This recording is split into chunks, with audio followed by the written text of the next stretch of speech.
Bardstown is built on bourbon and beauty, and for years the most beautiful small town in America has opened its doors to the world. But for more than 2 months now, the world has stopped and businesses built on visitors are closed.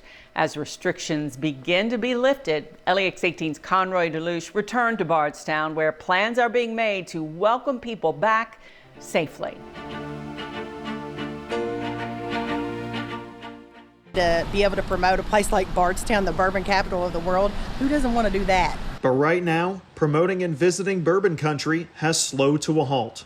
The room that we're in right now was built around 1779. Abraham Lincoln, Daniel Boone, and Jesse James all once walked the halls of the Talbot Tavern.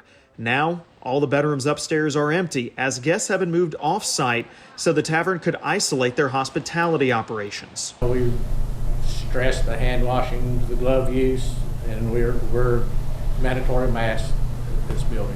Across the street at the old courthouse, Samantha Brady is working with local businesses and organizations to help the town bounce back. We all want the same thing, and we all want to drive business to Bardstown, not only now, but in the future when we're able to completely reopen or partially reopen. One of Bardstown's most visited spots, Willett Distillery, just celebrated the reopening of its restaurant for curbside pickup. We have cocktails to go, we have wine by the bottle, beer by the case, and then we have a really nice sandwich menu that we're serving from 11 to 5. The general manager of the bar at Willett, Andrew Pope, says they have kept the kitchen busy by training staff members and donating meals to the local hospital and a food pantry.